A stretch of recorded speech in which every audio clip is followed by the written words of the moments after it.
फिर हम हिंदी व्याकरण में आपके लिए आज फिर एक नया टॉपिक लेके आए, उसका नाम है सर्वनाम। सर्वनाम वैसे आपने सुना भी होगा इसमें व्याकरण हिंदी व्याकरण में।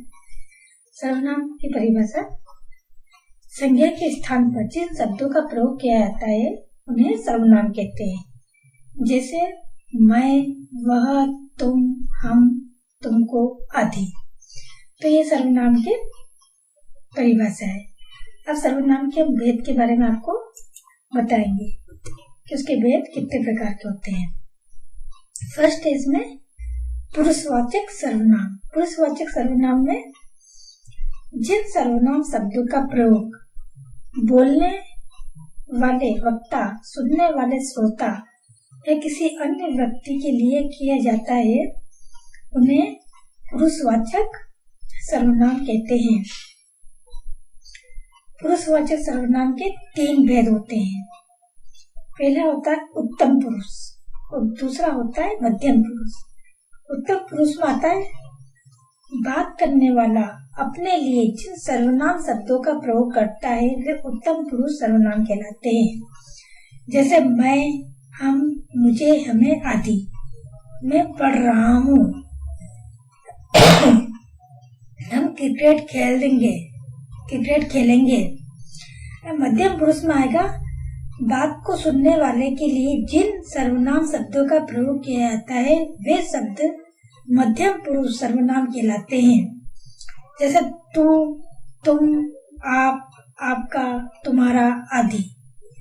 तुम खूब मन लगाकर पढ़ो, आप क्या पढ़ रहे हो, ये इसके मध्यम पुरुष के उदाहरण हैं।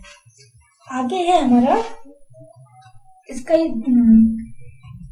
पुरुषवाचक का आगे का भेद है इसका अन्य पुरुष। अन्य पुरुष में आएगा बात करने वाला तथा श्रोता किसी अन्य के लिए जिन शब्दों का प्रयोग करते हैं वे शब्द अन्य पुरुष सर्वनाम कहलाते हैं। जैसे वह, वे, उसको, उनको, उसका, उनका आदि। अब इसका उदाहरण है वह कल चला गया, वे कल घर आए। इस तरह से आगे दूसरा भेद आता है। अभी तो हमने फर्स्ट इसका भेद पढ़ा पुरुषवाचक। पुरुषवाचक के अंदर हमने इसके 3 भेद पढ़े, उत्तम पुरुष, मध्यम पुरुष और अन्य पुरुष। अब हमारा इसका दूसरा भेद आता है संबंधवाचक। संबंधवाचक सर्वनाम में जो सर्वनाम शब्द वाक्य के दूसरे सर्वनाम शब्दों के साथ संबंध प्रकट करते हैं वे संबंधवाचक सर्वनाम कहलाते हैं। जैसे जो करेगा सो भरेगा, जिसने अच्छा कार्य किया है उसे फल भी अच्छा मिला। इस तरह से तो ऊपर लिखे वाक्यों में जो, सो तथा जिसने, उसे शब्द संबंध का बोध कराते हैं। अंततः ये संबंधवाचक सर्वनाम है कहलाते हैं। अब हमारा आगे आता है इसका तीसरा भेद निश्चयवाचक। निश्चयवाचक सर्वनाम में जो सर्वनाम शब्द किसी निश्चित व्यक्ति, वस्तु या स्थान का बोध कराते हैं उन्हें निश्चयवाचक सर्वनाम कहते हैं। जैसे वह, यह, यही, वही, इसी, उसी आदि। यह कोई नया काम नहीं है, उसी ने मेरी पुस्तक ली थी। तो ये उसके उदाहरण है। अब आगे आता है नेक्स्ट इसका भेद अनिश्चयवाचक। अनिश्चयवाचक में आता है जो सर्वनाम शब्द किसी निश्चित व्यक्ति, वस्तु या स्थान का बोध नहीं कराते उन्हें अनिश्चयवाचक सर्वनाम कहते हैं। जैसे कोई, कुछ, किसी, किन्हीं आदि।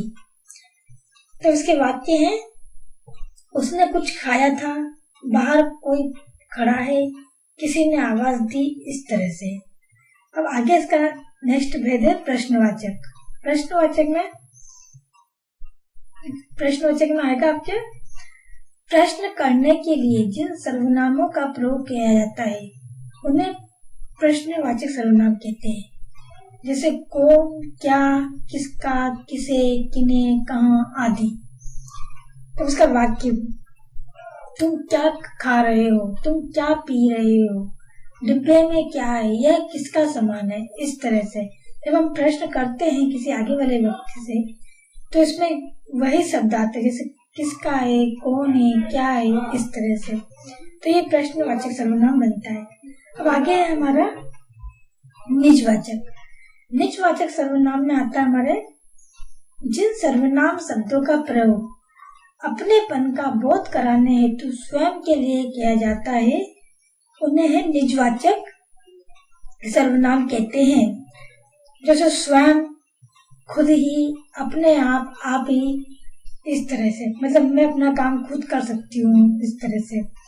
मैंने यह चित्र स्वयं बनाया है, वह स्वयं ही चला गया, मैं अपना काम खुद करना चाहती हूँ, खुद कर लिया, इस तरह से। मतलब इसमें निज में अपनापन होता है, तो वह निजवाचक सर्वनाम कहलाता है।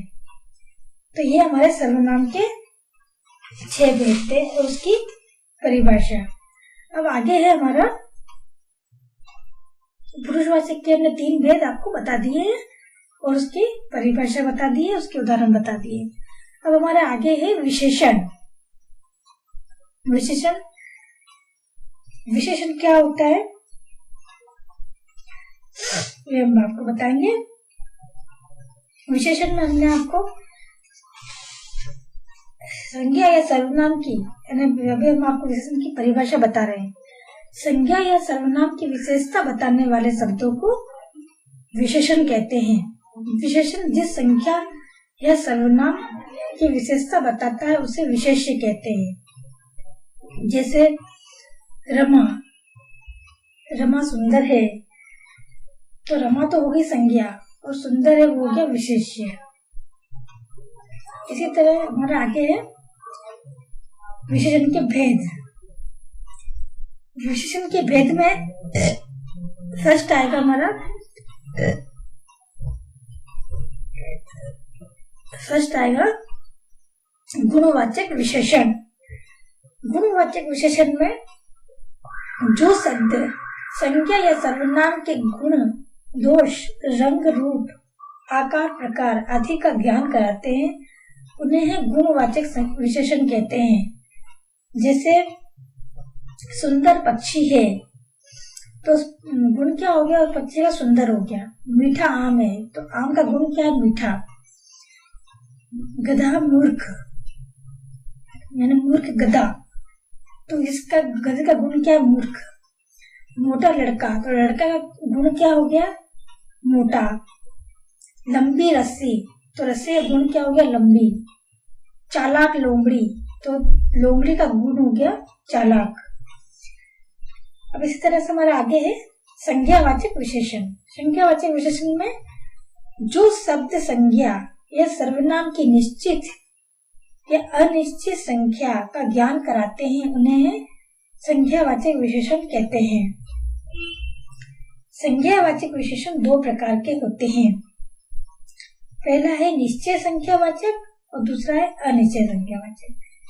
निश्चय संख्यावाचक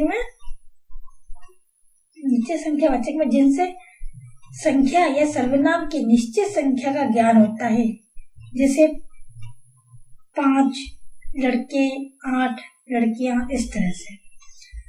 अनिश्चित में जिनसे संख्या या सर्वनाम की निश्चित संख्या का बोध न हो, जैसे कुछ लोग, अनेक बकरियां, इस तरह से। आगे हमारा है परिणाम विशेषण। परिणाम विशेषण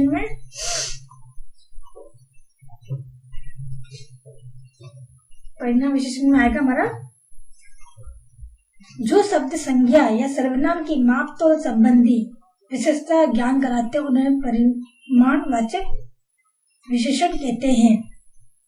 ये भी 2 प्रकार के होते हैं, निश्चित परिमाणवाचक और अनिश्चित परिमाणवाचक। निश्चित परिमाणवाचक में आएगा जिन शब्दों से निश्चित मापतोल का बोध हो, जैसे 7 मीटर कपड़ा, 4 किलो लड्डू, इस तरह से 1 किलो चावल, इस तरह से। और अनिश्चित परिमाणवाचक में जो विशेषण निश्चित मापतोल का बोध न कराए, जैसे थोड़ा सा दूध, थोड़ा सा पानी, इस तरह से।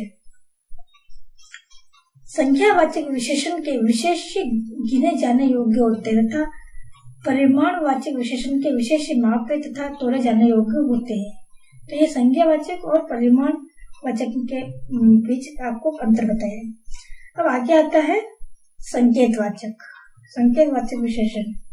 संकेतवाचक विशेषण में आएगा हमारा जिसे सार्वनामिक विशेषण भी कहते हैं।